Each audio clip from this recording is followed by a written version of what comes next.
In the last movie, we built the structure for the header container.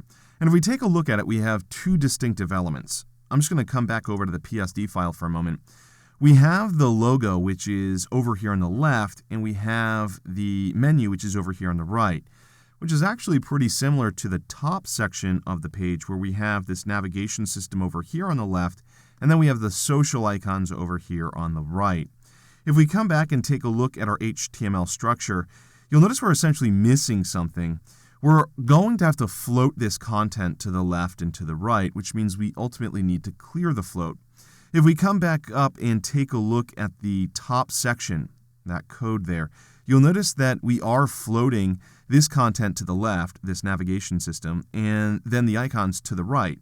Because we're going to be essentially doing the same thing here in the header section, we probably should have the div element that has the clear property applied to it. So I'm just going to go ahead and copy this div element here that has the class attribute of CL. And again, if you remember, the CL class inside of the F2FW framework clears both left and right floats. So if we go ahead and paste this just before the closing header div, we'll go ahead and clear those floats out.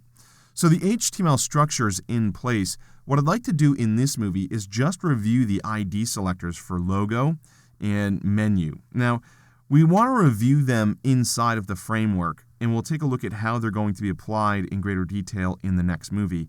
But if we come over to style.css, what I'd like you to do is find the logo rule. We can do that by using a find replace command, Control F on Windows, Command F on the Mac. Go ahead and type in logo in the find section and click find next. I'm going to go ahead and click find next one more time. I want to see this top one up here.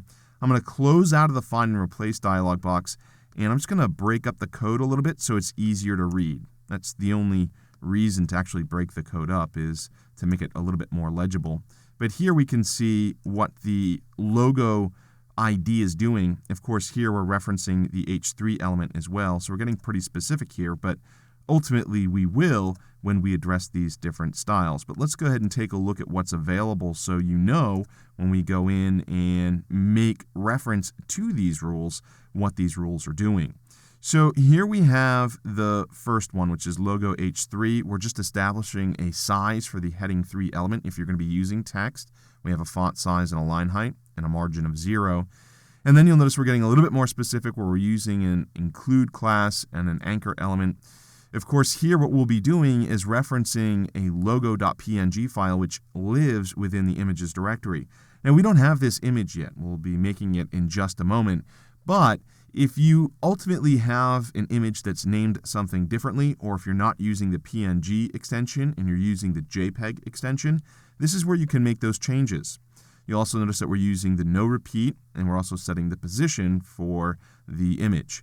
There's also a text indent, which is going to get rid of any text, so it's not visible on screen. We're setting the display property to block and the line height to 0.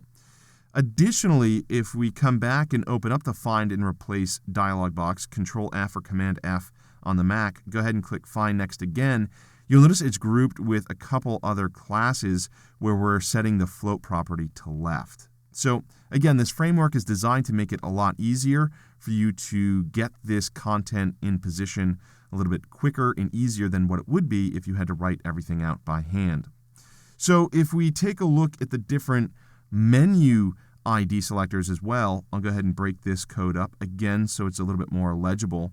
We have a list style position, which is set to outside, a list style type, which is set to none. We're setting the display property to block, and we're floating this to the left. We have a margin property with some values there.